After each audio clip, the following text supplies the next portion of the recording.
बिस्मिल्लाहिर्रहमानिर्रहीम। अस्सलाम वालेकुम नाज़रीन, आप देख रहे हैं प्रोग्राम द लास्ट आवर। मैं हूं यासिर रशीद और स्टूडियो मेरे साथ मौजूद हैं सीनियर तज़कियाकार राना मोहम्मद अजीम साहब। नाज़रीन, सोशल मीडिया पे आजकल देखें तो रात की जो एक खबर मंजर आम पे आई है, उसके बाद एक मिसरा बहुत वायरल हो रहा है। वो ये है कि हमारे दादाजी रेडियो सुना करते थे और अब टैक्स हमें अदा करना पड़ रहा है, तो आज दादाजी बहुत याद आए। तो मौजूदा सूरत हाल के तनाजुर में हुकूमत ने दादाजी तो क्या नानी जी भी याद करवा दी हैं। बिजली की फ़ी यूनिट कीमत के हवाले से हुकूमत पाकिस्तान की जानिब से नेपरा को एक दरख्वास्त दी गई है, जिसमें 100 से 200, 201 से 300, 301 से 400 और 400 से 700 यूनिट के हवाले से मुख्तलिफ तजावीज़ हैं कि फ़ी यूनिट कीमत में इजाफा किया जाए। 3 रुपये से लेकर 7 रुपये 50 पैसे तक फ़ी यूनिट में इजाफे की सिफारिश की गई है और नेपरा इसका फैसला अब जारी करेगा। ये IMF की डिमांड के बाद आज वज़ीर आज़म ने शरकपुर में तकरीब से खिताब करते हुए, एक तरक्याती स्कीम्स थी उसकी इफ्तिताही तकरीब थी, तो उससे खिताब करते हुए ये कहा कि मिन्नतें करना पड़ी हैं हमें IMF की। मैं रात को सोता नहीं था, डरता था कि लोग क्या सोचेंगे कि शहबाज शरीफ ने मुल्क को डिफ़ॉल्ट कर दिया है और हमने बड़ी मुश्किल से मुल्क को सही समत में गामजन किया। ऐसी सूरत हाल के दौरान पाकिस्तान में अफरात ज़र की मजमूई शरह 29% तक पहुँच चुकी है और IMF ये कहता है कि आपके जारी जो खाते हैं उसमें खसारों को कम किया जाए, महदूद किया जाए और इस हवाले से काबीना से मंजूरी भी ली जाए। जुलाई के आखिर तक जारी जो तरक्याती स्कीम्स हैं उसके हवाले से और जितनी भी बड़ी आपकी स्कीम्स हैं या बजट खसारा है उसको कम करने के हवाले से, वो तवानाई सेक्टर में हो या दीगर सेक्टर्स में हो, तो किस तरीके से महदूद रखा जाएगा। ये एक तरफ मुअम्मा जारी है और दूसरी तरफ निगरान सेटअप के हवाले से भी बातचीत जारी है। तो वहाँ पर डेडलॉक क्या है, इसी बारे में बात करेंगे। राना साहब की तरफ बढ़ते हैं। राना, IMF से लिया गया कर्जा, बिजली का बम अवाम पे गिरा है, अवाम ने भुगतना है। Assistant commissioners, deputy commissioners, commissioners को रिवो डाले भी दिए जाएंगे, 1300 सीसी गाड़ी भी दी जाएगी, 1600 सीसी भी दी जाएगी। अवाम को क्या दिया जा रहा है? बिस्मिल्लाहिर्रहमानिर्रहीम। अस्सलातु वस्सलामु अलैका या सय्यदी या रसूल अल्लाह, अस्सलातु वस्सलामु अलैका या सय्यदी या हबीब अल्लाह। अवाम को दिया जा रहा है धोखा, अवाम के साथ किया जा रहा है फ्रॉड, अवाम को दी जा रही है भूख, अवाम को दी जा रही है अफलास, अवाम को दी जा रही है कि आपने एजुकेशन हासिल नहीं करनी। अवाम को कहा जा रहा है कि आप बोलोगे तो जेल जाओगे, आप पूछोगे पकड़े जाओगे, आप चीखोगे तो आप पे मुकदमा हो जाएगा। अवाम को कुछ नहीं दिया जा रहा। अवाम को सवाए भूख के, सवाए अफलास के, सवाए सज़ा के क्या देना है इन्होंने। और भाई अभी आपने कहा ना कि मियाँ साहब ने कहा कि मैं पूरी रात नहीं सोता था, मैं सुनी तकरीर। अब मियाँ साहब हम नहीं पूरी रात सोते, हम इसलिए नहीं सोते पूरी रात कि जनाब पंखा चलाएंगे तो बिल आएगा, पंखा नहीं चलाएंगे तो नींद नहीं आएगी। तो दोनों सूरतों में हम नहीं सोते। ये मैं अपनी बात नहीं कर रहा, पूरी कौम की बात कर रहा हूँ। और जनाब मुझे बताएं, ये कौम जो है ना, वैसे तो ये कौम सोई हुई है सर, वैसे ये कौम सोई हुई है कि जब बिजली का इतना बड़ा बम गिराया गया तो कौम सोई हुई थी। जब अद्वियात नायाब की, कौम सोई हुई थी। जब आटा 180 रुपये किलो गया, कौम सोई हुई थी। जब दूध दही की कीमत 200 से ऊपर गई, कौम सोई हुई थी। जब चिकन की कीमत 500 से ऊपर गई, कौम सोई हुई थी। जब मेडिसन की कीमत 300% बढ़ गई, कौम सोई हुई थी। और अब भी ये और कुछ बढ़ा लें, कौम सोई हुई है। सिर्फ कौम को जगाना उस वक्त जागती है जब बिजली का मीटर उतरने आता है या बिजली का बिल आता है, उस वक्त कौम जागती है। कौम उस वक्त जागती है जब बच्चे भूख से चीखते चिल्लाते हैं और तनख्वाहदार तबके के पास, मिडिल क्लास तबके के पास, सफ़ेद पोश के पास 15 तारीख के बाद पैसे नहीं होते। ये उस वक्त जागते हैं, 2 मिनट के लिए जागते हैं, फिर ज़मीर अपना चुप करके बैठ जाते हैं, इसलिए कि इन्हें पता है किसके आगे चीखें। चीखेंगे, चिल्लाएंगे, मुकदमा हो जाएगा। चीखेंगे, पकड़े जाएंगे। चीखेंगे, किसी ना किसी केस में अंदर कर देंगे। क्यों? कि ये तो इनकी रूटीन है। कराची में असातिज़ा को मारा गया, लाहौर में असातिज़ा को मारा गया। जो एहतजाज करे वो जेल के अंदर जाएगा। इसलिए जनाब ये सब कुछ होना ही होना है। अब तो मुझे तो शक ये पा रहा है कि ये जो बिजली नहीं, आसमानी बिजली, बरसात का महीना है ना, अब आसमानी बिजली जो गिरनी है ना, उस पर भी टैक्स लगना है, उसके भी पैसे हमने देने हैं। क्या यार दौर है। आप पेरिस लाहौर शहर में रहते हैं, मियाँ साहब आपका शहर है, मोहसिन नकवी साहब आपका शहर है, लाहौर को पेरिस बनाने का दावा करते हैं। आज लाहौर में कितनी सड़कों पर, यासर साहब कितने कितने फुट गहरे घड़े पड़े पड़ गए हैं, याद है ना आपको? जी जी। तो इनमें से किसी ठेकेदार को पकड़ा अभी तक? किसी का गिरेबान पकड़ा अभी तक? किसी को आपने गिरफ्तार किया अभी तक? नहीं किया। जिस शहर के अंदर आला पुलिस अफसरान अपनी ज़िंदगी की बाजी हार जाएं, किसी ना किसी मुसीबत में अल्लाह उन्हें जन्नत में आला मुकाम दे, तो सोचने वाली बात होती है। जिस शहर के अंदर लोग भूख से मरना शुरू हो जाएं, आज मुझे हैरानगी हो रही है उन तमाम सियासी जमातों पे जो महंगाई मार्च करती थी, जो आटा महंगा होने पर मार्च करती थी, बिजली महंगा होने पे मार्च करती थी, जो आम चीज़ों पे बातें करती थी।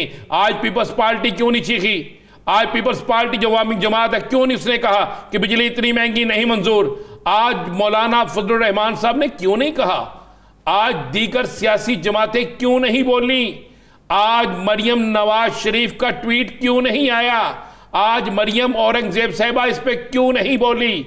आज मुझे बताए ना, बाकी इनके रहनुमा जो बोलते थे, जो चीखते थे, जो चिल्लाते थे, जो कहते थे बिजली महंगी हो तो वजीर आजम चोर है, हम नहीं कहते। याद है ना इनके बैनर होते थे जलसों में। हैरत की बात यह है कि जब पुराने वक्तों में 7 रुपए यूनिट होता था और उसके बाद ये यूनिट्स बढ़ना शुरू हुए तो 30 पैसे, 20 पैसे और हद 1 रुपया बढ़ने पे इतना वावेला मचाया जाता था कि अल्लाह। लेकिन अब आप देखिए कि 7.5 रुपए बढ़ाने की तजवीज़ है और अब बोलता है। मुझे तो वो अभी आपने तस्वीर दिखाई ना तारड़ साहब की, मुझे तो वो याद आ गए कि वो एक टीवी चैनल के प्रोग्राम में कह रहे थे, जनाब ये 1 किलो आटा मैं इतने का लेके आया हूँ, ये 1 किलो फलां चीज़ मैं इतने की लेके आया हूँ, ये 1 किलो फलां चीज़ इतने की लेके आया हूँ। आज उससे 100% महंगा है। अता तारड़ साहब आप क्यों नहीं बोलते?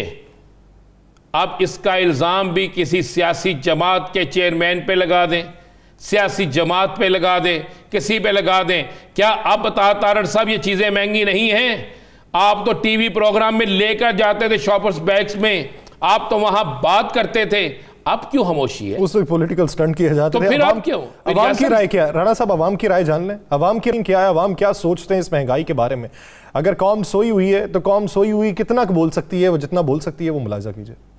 इस दौर में महंगाई जो है बहुत ज़्यादा हो चुकी है। लोग जो हैं वो भूखे मर रहे हैं, बहुत तंग है महंगाई से और इस हुकूमत से हमारा जीना जो है वो बहुत मुश्किल हो गया है। बहुत ज़्यादा महंगाई हो गया। मेरा काम राशन सैलड का, इनका चीज़ें बहुत ज़्यादा महंगी हो गई है। बिजली का बिल है कि वो पूरा नहीं हो जाता, ऊपर से गैस है, वो लोड शेडिंग उसकी है, गैस भी नहीं आ रही। बिजली महंगी हो चुकी है, आटा वो महंगा हो चुका है, मुर्गी का चिकन का गोश्त है वो महंगा हो चुका है, सब्जी है वो महंगी है, दाल महंगी है। हुकूमत का हम क्या करेंगे? हमको इस हुकूमत का कोई फ़ायदा नहीं हुआ। इससे पहली अच्छी हुकूमत वो थी जबकि जे आए हुए हैं 11 पार्टियों वाले जो आए हुए हैं, जिसने तो बेड़ा गर्क कर दिया हुआ है, मुल्क का तबाही लगा दी हुई है। जो 13 जमातें बनी हुई है ना, इनको इंशाल्लाह वोट नहीं मिलेगा। महंगाई तो हर्षे हो गई है। अब देख लेना, यहाँ पे पहले 60 रुपए का हाफ सालन हुआ करता था, अभी 120 रुपए का हाफ है। गरीब आवाम आती है, वो सिर्फ सालन का रेट पूछती है और चली जाती है। 18,000 सैलरी है, मजबूरी है हम लोगों की काम करना, इतनी दूर से काम करने आते हैं, लेकिन फैक्ट्री वाले सैलरी बढ़ाते नहीं है। बोलते हैं उन लोगों को तो कहने काम करना ठीक है, नहीं वरना काम छोड़ जाओ। जो भी आता है अपने लिए आता है, हमारे लिए नहीं आता। ये बाजार नहीं, बाजार समझो ये आग लगी हुई है। 50,000 लेकर आए, 1 लाख लेकर आए, पहले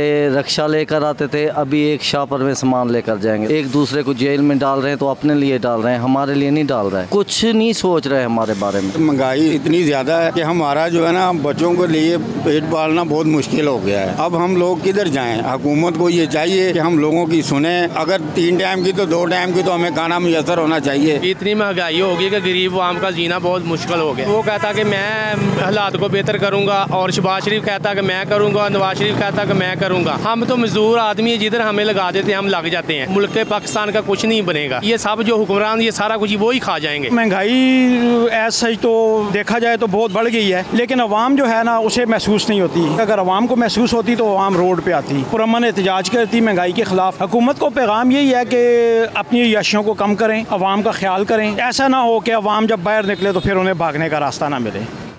ये कैफियत अभी मिली जुली सी है। अभी धीमे लहजे में लोग बातें कर रहे हैं, लेकिन धीमा लहजा किस हद तक मायूस कुन है इसका अंदाज़ा ना आप लगा सकते हैं ना मैं लगा सकता हूँ। जिस पे बीतती है सिर्फ वही लगा सकते हैं। राणा साहब क्या राय रखते हैं?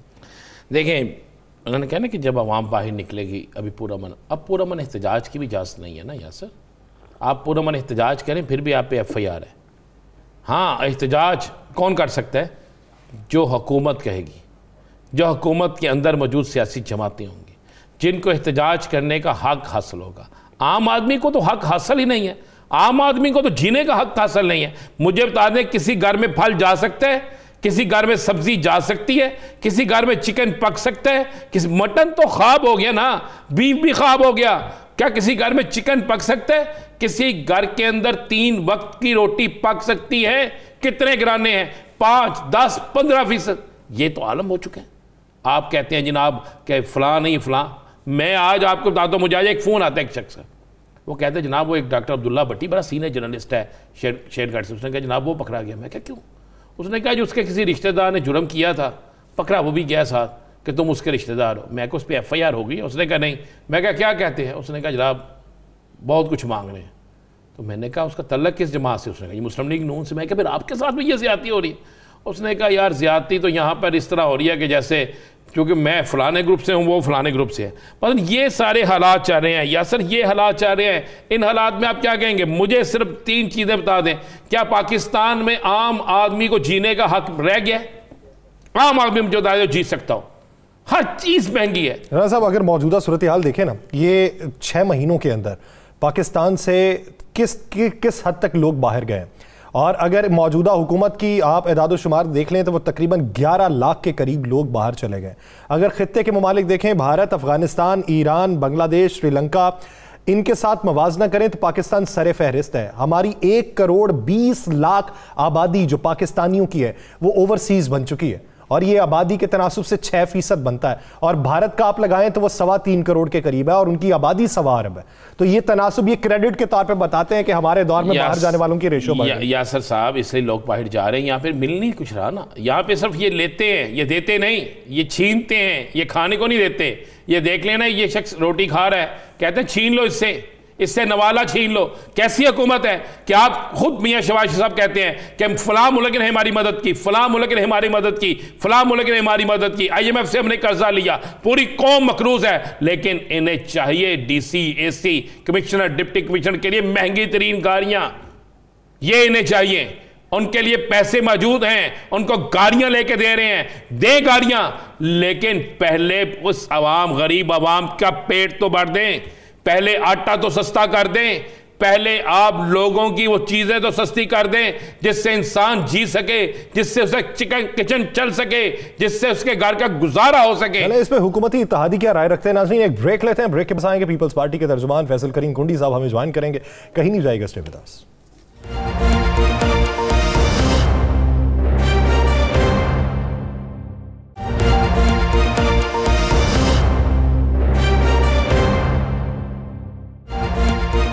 ब्रेक के बाद खुशामदीद। नाज़रीन अगर मौजूदा सियासी मुआशी मंजरनामा देखा जाए तो इसी की बुनियाद के ऊपर आगे इलेक्शन में जाना है, इसी पे अपना पॉलिटिकल नैरेटिव बनाना है, हर जमात ने मैदान में आना है, अवाम से वोट मांगना है, अवाम को अपनी जानिब राग़िब करना है, अवाम की आसाइशों को देखना है, उनकी मुश्किलात के तदारुक के हवाले से अपनी हिकमत अमली बयान करनी है। तो किस जमात के पास क्या हिकमत अमली है, और मौजूदा जो अफरात ज़र की शरह हो चुकी है और मौजूदा दौर के अंदर जिस हद तक महंगाई हो चुकी है, इसका मलबा किसके कंधों पर होगा? क्या गुज़श्ता हुकूमत के कंधों पे धर के जाना है, या फिर हर पार्टी अपने अपने तय मलबा किसी हद तक उठाएगी? इसी बारे में बात करते हैं। पाकिस्तान पीपल्स पार्टी के तर्जुमान, पीपल्स पार्टी के सीनियर रहनुमा फैसल करीम कुंडी साहब ने हमें ज्वाइन किया है। कुंडी साहब बहुत मशकूर हैं आपके वक्त के। कुंडी साहब आप वजीर ममलिकत भी हैं, 29% तक अफरात ज़र की शरह पहुंच चुकी है पाकिस्तान के अंदर। हुकूमत पाकिस्तान 7.50 रुपए बिजली के फी यूनिट में इजाफे की सिफारिश कर चुकी है। मौजूदा दौर में तो सर अभी जो पिछले बिल हैं उस पर रोना पीटना नहीं खत्म हो रहा, तो ये नए बिल आ जाएंगे तो अवाम किधर जाएंगे? बिस्मिल्लाहिर्रहमानिर्रहीम। बिल्कुल आपकी बात दुरुस्त है, जो है मुश्किलात मुल्क में है और अवाम पे जो है वो बोझ भी है, और कल रात को भी जिस तरीके से बिजली बढ़ाई गई बिल्कुल मुश्किलात हैं। इसका एहसास पाकिस्तान पीपल्स पार्टी को भी है, हुकूमत को भी है। लेकिन जिस वक्त हम IMF के पास इस मुश्किल हालात में जा रहे थे, देखिए हमारे पास 2 रास्ते थे, या हम खुदा न खास इस मुल्क को डिफॉल्ट करवाते, या फिर हम जो है IMF के साथ डील करते। हमने IMF के साथ डील की, मुश्किलात में की, माजी हुकूमत भी डील की जिसको उन्होंने ऑनर नहीं किया।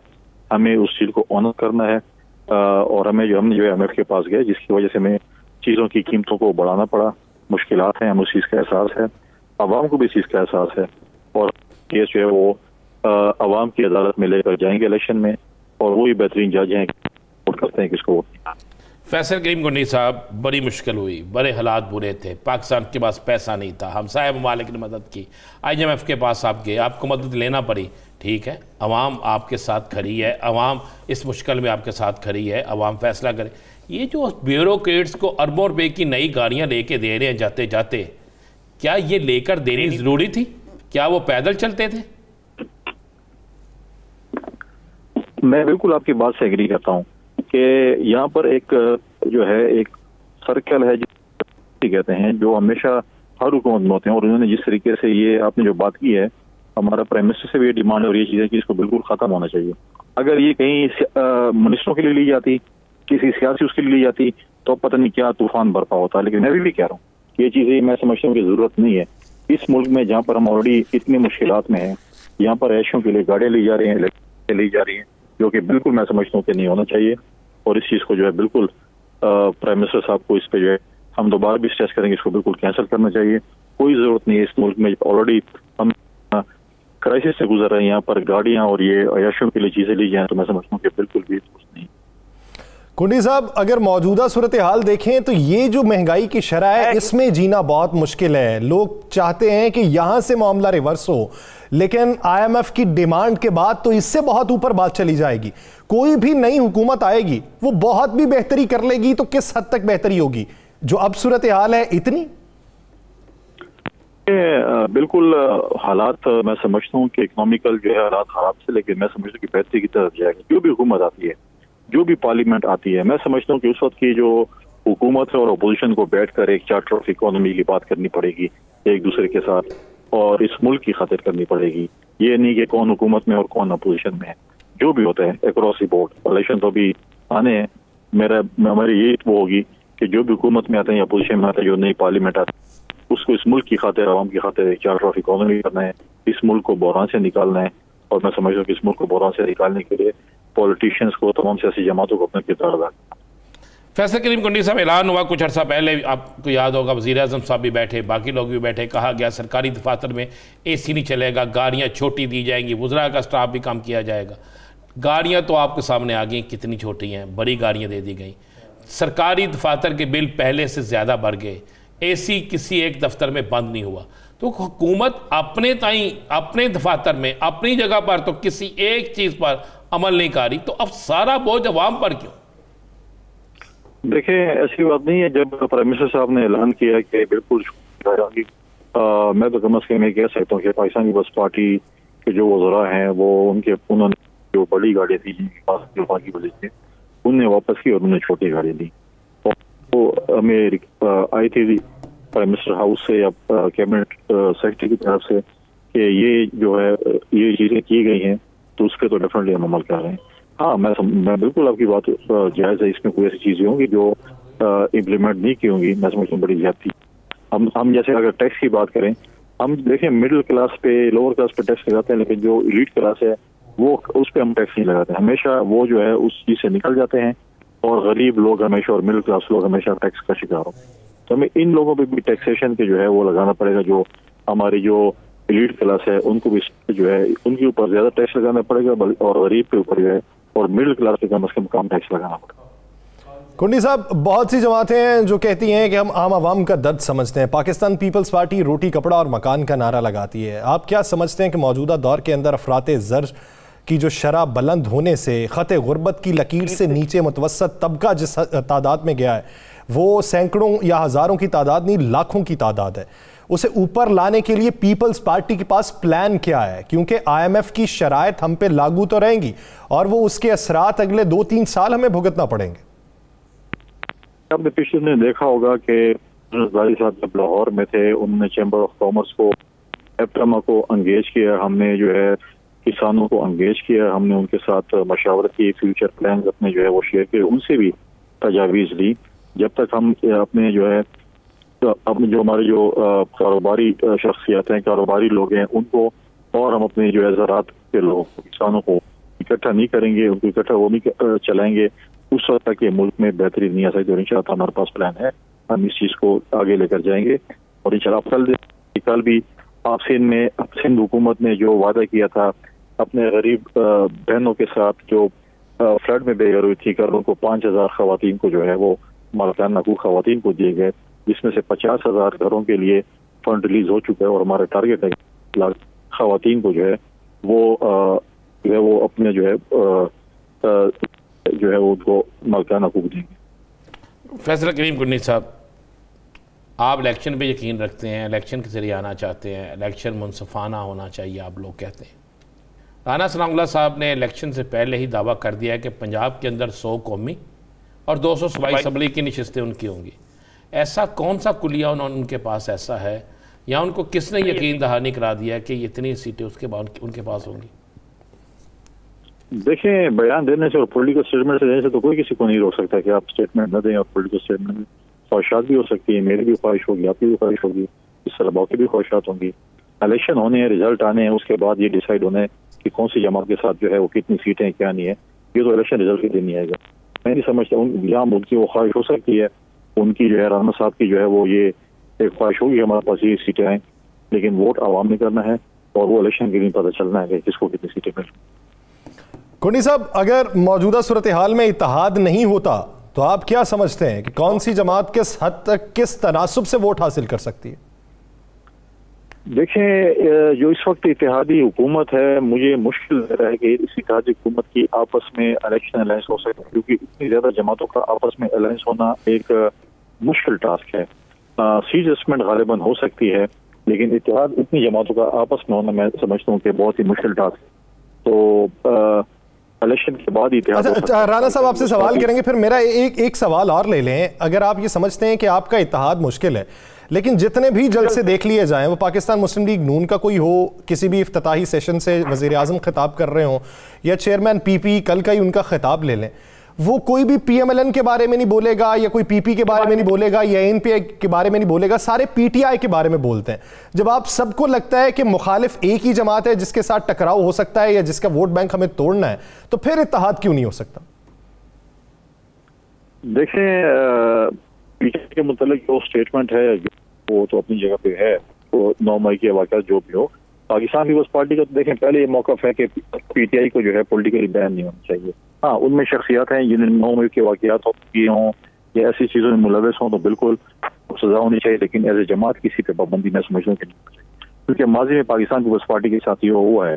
मुशर्रफ ने जो है पाकिस्तान पीपल्स पार्टी को बैन किया था, पाकिस्तान पीपल्स पार्टी पार्लियामेंटेरियन बनाई गई थी। तो हम नहीं समझते, हम ये नहीं वो करते कि किसी पॉलिटिकल पार्टी पे जो है वो बैन होना चाहिए।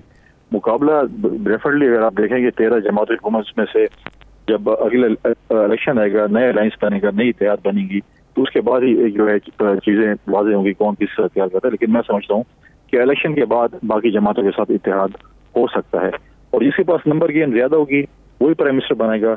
और इंशाअल्लाह ताला हमारा इस पे होमवर्क मुकम्मल, और हम समझते हैं कि इंशाअल्लाह पाकिस्तान पीपल्स पार्टी बिलावल भुट्टो ज़रदारी साहब को वज़ीर आज़म बनाएगी। फैसल करीम कुन्नी साहब, निगरान वज़ीर आज़म के लिए क्या मशावरत हुई है अब तक? किन किन नामों पे गौर हुआ है? मैं नाम एक नहीं पूछता, कुछ नाम तो होंगे ना, 4, 5, 6 किन नामों पे गौर हुआ है? देखें, वज़ीर आज़म साहब ने अपनी एक कमेटी बनाई है जो कि बाकी इत्तेहादी जमातों के साथ प्रेसिडेंट ज़रदारी साहब ने और चेयरमैन बिलावल भुट्टो ज़रदारी साहब ने वज़ीर आज़म साहब के साथ मुलाकात की है। उन्होंने आपस में मशावरत की है, अभी तक नाम फाइनल नहीं हुए, क्योंकि तमाम इत्तेहादी जमातों से 3 नाम आने हैं जो कि लीडर ऑफ द अपोजिशन के साथ डिस्कस करने हैं। लीडर ऑफ द अपोजिशन ने भी 3 नाम लेके आने, उसके बाद ये इस चीज का फैसला होने की कौन जो है वो निगरान वज़ीर आज़म होगा। थोड़ा सा टाइम है, जैसी मशावरत मुकम्मल होती है उसके बाद फिर हम डिबेट कर सकते हैं। कुन्नी साहब, मियां नवाज साहब जो हैं और मरियम साहिबा जो हैं वो दुबई पहुंचे हैं, और इत्तलात ये में बिलावल भुट्टो ज़रदारी साहब भी दुबई पे हैं, तो क्या फिर से कोई मीटिंग हो रही है? नहीं, बिलावल भुट्टो ज़रदारी साहब और आसिफ अली ज़रदारी साहब दुबई में नहीं, वो दुबई से आगे ट्रैवल कर रहे हैं। एज सच कोई मीटिंग शेड्यूल नहीं है, जो आपस में उनकी मुलाकात भी होनी है, तो वो जो है वो मुझे नहीं लग रहा कि मुलाकात होगी इस वक्त। एक चीज़ हमें समझ नहीं आती, आप एक सियासी कारकुन, बेशक आपका ताल्लुक पाकिस्तान पीपल्स पार्टी से है, लेकिन एक सियासी कारकुन होने की हैसियत से और एक बड़े अच्छे सियासतदान होने की हैसियत से एक चीज़ हमें समझा तो दें, क्या हुकूमत भी आपकी है, यानी मुत्तहिद अपोजिशन की जो पहले थी अब मुत्तहिदा हुकूमत है, तमाम सियासी जमातें इसमें शामिल हैं, नून लीग के पास ज़्यादा हिस्सा है, तो इस सारे सिनेरियो में बाकी पाकिस्तान आ गया, मियाँ साहब क्यों नहीं आ रहे? सॉरी क्या मैंने कहा जी इस इत्तेहादी हुकूमत में जब सब कुछ आप लोगों के पास है, अब डर भी किसी चीज़ का नहीं है, तो मियाँ साहब पाकिस्तान क्यों नहीं आ रहे? देखें, मियाँ साहब को पाकिस्तान आना चाहिए। ये PMLN का अंदरूनी मसला है। PMLN ने डिसाइड करना है कि मियाँ साहब ने कब आना है कब नहीं आना, ये तो पाकिस्तान पार्टी ने डिसाइड करना। जब उनकी पार्टी नहीं, आप एक सियासी वर्कर क्या समझते हैं? आप एक सियासी वर्कर, मैं एज ए पॉलिटिकल वर्कर, अगर मेरी पार्टी के कोई लीडर इस वक्त मुल्क से बाहर होते तो उसको जो है कब का हम उसको कह देते कि पाकिस्तान आए, पॉलिटिक्स करें। मोहतरमा शहीद को देखें कितने जो है वो खतरात थे, उसके बावजूद भी 2008 के 7 में जो है वो पाकिस्तान आई। दहशतगर्दी का खतरा था, शहीद होने का खतरा था, लेकिन वो अपनी आवाम में थी और अपनी आवाम में ही शहीद। अच्छा कुंडी साहब, एक आखिरी सवाल। इस्तेहकाम पाकिस्तान पार्टी अपने मंशूर में ये कहती है कि 50,000 रुपये बुनियादी तनख्वाह होनी चाहिए और 300 यूनिट तक मुफ्त बिजली फराहम करेंगे। क्या पाकिस्तान के मुआशी स्ट्रक्चर को देख के ऐसा होना मुमकिन दिखाई देता है? देखिए, मुझे बिल्कुल ऐसा नजर नहीं आता, लेकिन फिर भी अगर आप उनको देखें कि उनकी जमात के कुछ लोग थे जो हुकूमत में ही थे और उनको चाहिए तो कुछ करिश्मा दिखा देते, उन्होंने कोई करिश्मा नहीं दिखाया। यही लोग थे ना जो पिछली हुकूमत में फ्रंट लाइन पे लड़ रहे थे और उन सब का तदफा थे, तो इनमें से कुछ ना कुछ झलक दिखा देते तो मैं समझता कि हम उस पर एतमाद करते कि ये वाकई ये लोग आके ये काम करेंगे। जब वो हुकूमत का हिस्सा रहे तब कोई करिश्मा दिखा देते तो उनकी बात पे यकीन किया जा सकता था। बहुत शुक्रिया फैसल करीम कुंडी साहब इस अपना वक्त देने के लिए। नाज़रीन, दीगर इश्यूज़ पे बात होगी एक शॉर्ट ब्रेक के बाद, कहीं नहीं जाएगा। Stay with us.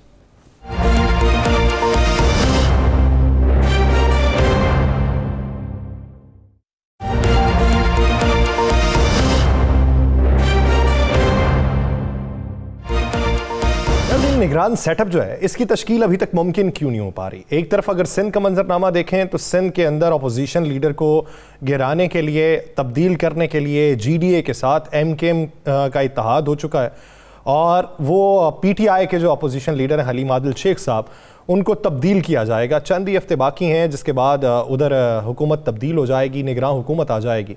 वफाक की अगर सूरत हाल देखें तो वफाक में भी अभी तक इत्तफाक नहीं हो सका। बलूचिस्तान के हवाले से तो वैसे ही खामोशी सुनाई देती है।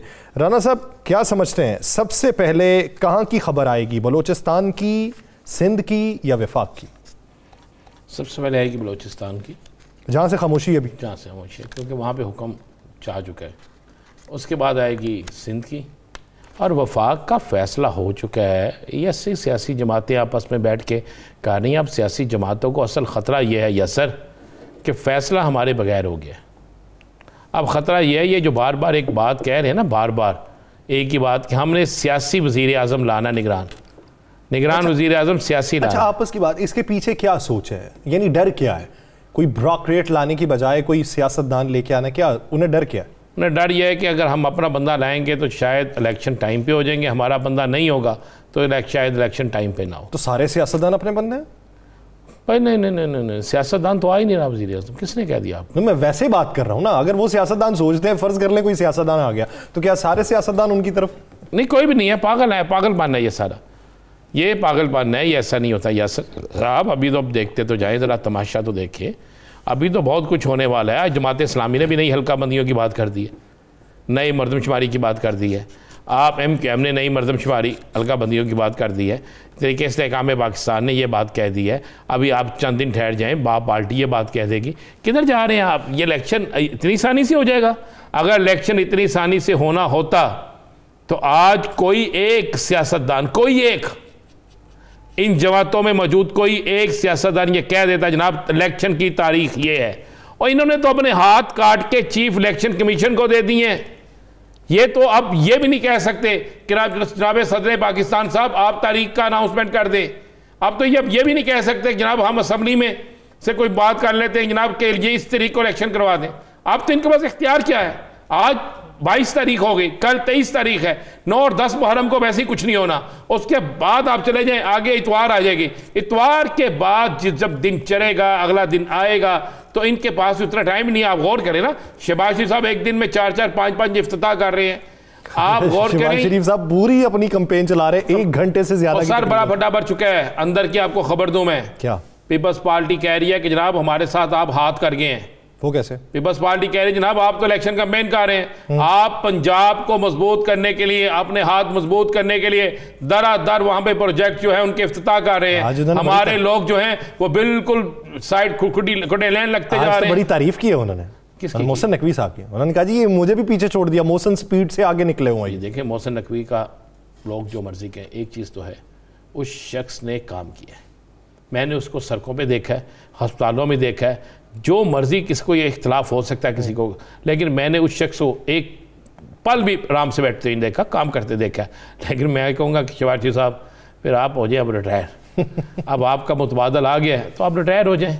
वैसे भी आपको आपके भाई ने रिटायर कर देना है। मैं आपको ठीक कह रहा हूँ, मेरी बातें बड़ी तकलीफ दे होती हैं, लेकिन ये आप देख लीजिएगा। मुझे आज एक फ़ोन आया। दुबई में क्या चल रहा है? मुझे आज एक फ़ोन आया एक बड़े सीनियर सहाफ़ी का। उसने कहा यार आप क्यों ऐसी बातें कहते हैं, वो बड़े नाराज़ होते हैं। मैंने कहा जी मैंने कोई गलत बात की? मैंने कहा बिजली की कीमत बढ़ी, कहता ही बढ़ गई। मैं कहा लोगों को रोटी मिल रही है, कहते नहीं मिल रही। मैं कहा लोगों को अद्वियात मिल रही है, मैं कहते नहीं मिल रही। तो मैं कहा मैं टीवी पे बैठ के क्या कहूँ कि जनाब हर घर में पराठे पक रहे हैं, जनाब बिजली मुफ्त हो गई है, जनाब हर घर में मेडिसिन फ्री जा रही है, जनाब मियाँ साहब ने लहरा बहरा कर देती हैं, जनाब जो शहद की नहरें हैं वो गरीबों के घरों तक पहुंच गई हैं। मैं कहा ये कहना शुरू कर दूं? मैं कहा नहीं ये तो है ही नहीं। तो मैं कहा यार फिर अगर सच बोलने से कोई नाराज होता है तो हम किस तरह झूठ बोलेंगे सच? बोलने थे हमें सच। बात यह है कि हालात किसी और तरफ जा रहे हैं। अब रफ्ता रफ्ता इस सच की भी अहमियत नहीं रहेगी वैसे राना साहब। अब ये अफसोस का मकाम है हमारे लिए। पहले ऐसा हुआ करता था कि कोई एक खबर लगने का डर होता था, उस पर एक्शन होता था। अब खबरें धड़ाधड़ भी चल रही हैं। कहाँ चल रही हैं? चले मुझे दिखाएं। मैं एक मिसाल देता हूँ। नहीं यासर साहब ऐसे ना करें आप, फिर आपने अंदर का मुस्लिम लीगी निकाल रहे हैं। आप एक एंकर हैं, आप यहीं पे मार दें। आप एंकर बने, मुझे चले बता दें खबर की तो इजाजत नहीं है आपको। किस खबर की इजाजत है? ये जो कल बिल दूसरी तीसरी चीजें किसकी इजाजत? उस पे वो मामला ही अलग है ना, वो तो मामला ही एक अलग है। मैं इस नॉर्मल मामले के ऊपर भी बात कर रहा हूं कि महंगाई को लेके अगर कोई भी एक जुमला कह देता था तो बड़ा उसका असर होता था, और अब की बार तो असर ही नहीं होता। असर इसलिए नहीं होता कि मैं फिर लफ्ज़ कहूँगा तो बड़ा सख्त हो जाएगा। महसूस करने वाला बंदा हो तो महसूस करता है। बस मैं इशारतन इतना कहता हूँ, महसूस करने वाला हो तो महसूस करता है। जब इंसान में, जब जिस शख्स को यही नहीं पता, जिस हुकूमत को, कि लोग भूख से मर रहे हैं और आप अरबों रुपए की गाड़ियाँ दे रहे हैं, लोग भूख से मर रहे हैं और आपके इवेंट्स पे करोड़ों रुपए खर्च हो रहे हैं, लोग भूख से मर रहे हैं और आप अपने लोगों को नवाजने के लिए अरबों रुपए के फंड्स दे रहे हैं जो लगने हैं या नहीं लगने, लोग भूख से मर रहे हैं और आप करप्शन की खुली इजाज़त दे रहे हैं। आज ऑडिट रिपोर्ट देखी है ना आपने, किस तरह सोलर में मनी लॉन्ड्रिंग हुई है, देखिए आपने, सुना है ना। ये मैं तो नहीं कह रहा, ये बाकी चीज़ें जो कैसे होती हैं आप ज़रा गौर तो करें। आप कह रहे हैं कि जनाब खबर असर होगा, असर किस तरह हो? असर उस पर होता है जो असर ले, जो असर नहीं लेगा उस पर असर नहीं होगा। आप असर उस पर लेते हैं ना। आप बच्चा भी घर में एक हो ना जिसको पता हो कि मेरे बाप ने मुझे डांटना है और इस डांट के डर से वो गलत काम नहीं करेगा। जब एक ज़िद्दी बन जाए या एक बेशरम बन जाए बच्चा, मैं बच्चे की बात कर रहा हूँ, आप इसको हुकूमत की तरफ मत ले जाइएगा, बन जाए कि जनाब मुझे डांटेंगे, मैंने थोड़ी लेके जाने वाले खुद ही ले मुझे डांटेंगे। तो देखें इस हुकूमत वो जो आवाम का ख्याल करे। आज ये गाड़ियों की जगह आप एम्बुलेंस ले लेते, आप अस्पतालों में मेडिसिन दे देते, आप स्कूलों में किताबें दे देते, आप गरीब लोगों को कम से कम इतने पैसे दे देते कि वो अपना कारोबार कर सकते, छोटा मोटा काम कर सकते। आप मुझे आज एशिया की, बल्कि पाकिस्तान की सबसे, एशिया की छोड़ दें, सबसे बड़ी फ्रूट मंडी ये है लाहौर वाली जो है, आप इसके अंदर दाखिल होकर दिखा दें मुझे। बारिश के अलावा मुझे दाखिल होकर दिखा दें। वो ठीक है, गंदगी, कीचड़ क्या नहीं है। आप जिस लाहौर शहर में रहते हैं वहां की सड़कों से गुजरना आपके लिए हाल हो गया। आप बिजली के बिल आने दें, 1 जुलाई से कर दिया ना लागू इन्होंने, आने दें बिल, मुझे जरा लोगों को देखने दें। ये राना साहब, मैं शहबाज शरीफ साहब का सिर्फ उनके इकदाम का कायल हूँ। ये सड़कें बनाना, लैपटॉप देना, ये इधर उधर के काम, ये सब से कतई नज़र जो दानिश स्कूल का उन्होंने प्रोजेक्ट का आगाज़ किया था वो बहुत बेहतरीन था, और हमने वो बच्चे भी देखे कि किस तरीके से उनको गांव से लाया जाता था। आज दानिश स्कूल की एक बच्ची जो थी उसने तालीम हासिल की, फिर PhD कर ली और आज उन्होंने उसे नौकरी दे दी। ये इकदाम जो काबिल सताइश है गिरदाना जाना चाहिए। लेकिन आज वो एक जुमला कह गए, उन्होंने कहा जी 190 मिलियन पाउंड से पाकिस्तान तहरीक इंसाफ ने दानिश स्कूल बनाए होते ना तो मैं सलाम पेश करता। तो जवाब ये है कि वो कादर यूनिवर्सिटी जो है वो पढ़ने लिखने की जगह नहीं। बात यह है कि ये जवाब दें कि वो जो 190 मिलियन पाउंड की ये बात कर रहे हैं वो कहाँ पे लगे हैं? वही तो बात मैं कर रहा हूँ कि कादर यूनिवर्सिटी, तो आपका अब्दुल कादर यूनिवर्सिटी जो है वो फ्री एजुकेशन है। ऐसी यूनिवर्सिटी जहाँ पे सीरत रसूल पाक सल्लल्लाहु अलैहि वसल्लम पे दर्स दिया जाता है, सीरत नबी सल्लल्लाहु अलैहि वसल्लम पे दर्स दिया जाता है, जहाँ पर जो यूनिवर्सिटी है इस हवाले से कि हमारे नौजवान को पता चले कि हम कौन सी उम्मत है, हमने क्या करना है। ये लेकिन मुझे एक बात, बहुत अच्छा काम है दानिश स्कूल, मैं कहना बहुत अच्छा है। पाकिस्तान के 15 लाख बच्चे पढ़ चुके होंगे, 20 लाख पढ़ चुके होंगे। बाकी बच्चों के लिए क्या है? बाकी बच्चों के लिए कौन सोचेगा? क्या इस स्कूल से पढ़े सारे बच्चों को आप नौकरी दे रहे हैं? मुमकिन नहीं। तो फिर मुमकिन नहीं तो फिर मुझे बताए ना फिर क्या है। मुझे स्ट्रक्चर ही ऐसा नहीं। मियाँ साहब, आप वजीर आजम पाकिस्तान है, वजीर आजम दानिश स्कूल नहीं है। आप वजीर आजम पाकिस्तान है। आपको बलोचिस्तान के, आपको सिंध के, आपको KPK के हर बच्चे का सोचना होगा। जहां आप ठीक काम करते हैं हम आपको सलूट करते हैं, जहां हुकूमत गलत काम करेगी उस पर हम बोलेंगे। हम इसलिए बोलेंगे कि भाई लोगों को बाहर निकल, आपने ये 15-20 शॉर्ट सुनाए लोगों के, किसी एक शख्स ने यह बात की है कि जनाब बिल्कुल ठीक जा रहा है? किसी एक शख्स ने कहा कि मेरे घर में 3 वक्त की रोटी है, मेरे घर में 2 वक्त की रोटी है? किसी एक शख्स ने यह कहा है कि मेरा बच्चा रात को सुख की नींद सो रहा है, मेरे बच्चे को रात को दूध मिल रहा है, मैं बीमारी में किसी अस्पताल में जाता हूं तो मुझे फ्री मेडिसिन मिलती है? किसी एक ने कहा है? नहीं कहा। आप 100 मीटिंगें कर लें, आप 100 जलसे कर लें, बहुत अच्छा है दानिश। मैं दानिश स्कूल के वाले से तो मैं आपसे ज़्यादा इस बात का मुतबर हूँ, लेकिन मेरा हर स्कूल दानिश स्कूल होना चाहिए। ये बात। हमारा हर स्कूल दानिश स्कूल होना चाहिए। हमारा हर बच्चा जो है उसे पता हो कि मुझे एजुकेशन के बाद नौकरी मिलेगी। मुझे उस बच्चे को पता हो कि मेरे बाप ने, मेरी माँ ने जो अपना जेवर बेच के मेरी माँ ने मुझे पढ़ाया, मेरे बाप ने अपना सब कुछ कुर्बान करके मुझे पढ़ाया है, तो मुझे नौकरी मिलेगी। मुझे नौकरी के लिए दोबारा 20-25 लाख रुपए की रिश्वत नहीं देनी पड़ेगी। मेरी जगह किसी अफसर का बेटा बगैर मेरिट के आके नहीं बैठेगा। मुझे पाकिस्तान से बाहर जाकर नौकरी नहीं, मुझे पाकिस्तान के अंदर हिदमत करनी होगी। ये क्यों इनके नहीं कहते यार? ये इनका एक ही काम है। मुझे इनके एक ही तकरीर में ना, सारी तकरीर में, हर तकरीर में एक चीज लफ्ज़ आते हैं, चेयरमैन PTI ने ये कर दिया। यार उनको छोड़ दें, आपने क्या किया? छोड़ दें उनको, आपने क्या किया? अब आपकी बारी है ना, बताएं आपने क्या किया? क्या आपने रोटी सस्ती की, बिजली सस्ती की, आटा सस्ता किया, तालीम सस्ती की, मेडिसिन सस्ती की? आपने तो कुछ भी सस्ता नहीं किया यासर साहब। कोई एक चीज, प्रोग्राम का वक्त खत्म होने वाला है, सिर्फ एक आखिरी सवाल। हमारा भी पूरी इस मुल्क की, इस कौम का वक्त खत्म होने वाला है। मरने वाले हैं लोग, जो हालात पैदा हो चुके हैं। बेहतरी का सामान करे। दुबई के अंदर पहुंचने की इतलात हैं, वहां से फिर वापस लंदन जाने की। दुबई में क्या चल रहा है? मौसम अच्छा है जी वहाँ पे। दुबई में? हाँ, दुबई में सियासी मौसम अच्छा है। अच्छा, सियासी मौसम अच्छा। सियासी मौसम मैं आपको बता दूं, रेत फूंकनी है। जहाँ से परमिशन लेने गए थे, परमिशन नहीं मिली। अच्छा, अब आगे क्या है? लंदन से दुबई आए हैं, दुबई से फिर वापस लंदन जाना है, उधर से फिर वापस आने। प्रोग्राम में आपको बड़ी तफसील देंगे, इसमें बड़ी मज़ेदार तफसील देंगे। कुछ कल के लिए भी रहने थे, लेकिन मैं आपको इतना बात बता दूं कि मुझे सिर्फ इतना जवाब चाहिए कि अब उम्रा भी हो गया, उम्र की अदायगी भी हो गई, दुबई भी आ गए, तो मियाँ साहब 2.25 घंटे की फ़्लाइट है, पाकिस्तान आ जाए। शायद आपके आने से पाकिस्तान के हालात तब्दील हो जाए। नहीं, 2.25 घंटे से पहले भी आ जाती है। कोई चार्टर्ड फ्लाइट भी आनी हो तो उससे पहले भी आ जाती है। हम गरीब मुल्क हैं, चार्टर फ्लाइट कहाँ से लें यार? क्या मियाँ साहब के लिए तो हो सकता है। नहीं, मियाँ साहब आम लोगों के साथ सफ़र करते हैं, उन्हें, ताकि मैं चाहता हूँ कि वो PIA में सफ़र करें, ताकि उन्हें PIA में पता चले कि क्या सूरत हाल है।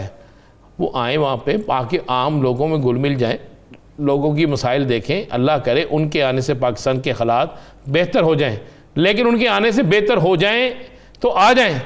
अगर उनके आने से बदतर हो जाए फिर भी आ जाएं, ताकि एक जो लोगों को आस उम्मीद लगा रखी है इन्होंने, उसका भी तो पता चल जाए ना। और अगर सबके बाहर जाने से हालात बेहतर हो जाए तो फिर क्या दुआ करें? अल्लाह आपके मुंह में घी शक्कर जी, इस मुल्क में ऐसी हुकूमत आ जाए जिसकी मर्जी आ जाए। हम किसी सियासी जमात के साथ नहीं है, जो इस मुल्क के लिए बेहतर हो, जो इस मुल्क का सोचे, इस मुल्क की आवाम का सोचे, जिसको पता हो कि आज कोई शख्स भूखा सोएगा तो अल्लाह की बारगाह में, खुदा की बारगाह में मैं जवाबदेह होऊंगा। जिससे ये पता हो कि गरीब का गुजारा किस तरह होता है। अभी आपने बात की ना तहरीक इस्तेहकाम पाकिस्तान की कि 300 यूनिट फ्री और 50,000 सैलरी। उन्हें कहें ज़रा पहले अपनी फैक्ट्रियों में भी ये लागू करें। उन्हें कहें जो आपके साथ दो आपकी जमात में बैठे हुए दो बंदे हैं वो हुकूमत का हिस्सा है, औन चौधरी और जहांगीर तरीन साहब कह चुके हैं हम तो जमहूरियत के ऊपर यकीन रखते हैं, जब तक हुकूमत चल रही है वो उन्हीं के साथ रहेंगे। तो बस ठीक है ना, जमहूरियत तो इनकी दफ़ा जमहूरियत आ गई, तो फिर ये भी कहें ना कि हमारा इंतखाबी निशान शेर है, क्यों अकाब का निशान ले रहे हैं? जमहूरी लोग हैं, जमहूरियत तो ज़्यादा लोगों के साथ रहे। नाज़रीन, दर्द पैदा होना चाहिए, अवाम का दर्द होना चाहिए। दर्द दिल के वास्ते पैदा किया इंसान को, वरना तात के कम न थे कुरो बयां। हुकूमत को इस बात का इदराक होना चाहिए। प्रोग्राम का वक्त खत्म हो जाता है। मुझे और राना अजीम साहब को दीजिए इजाज़त। अपना बहुत सा ख्याल रखिएगा। अल्लाह निगहबान।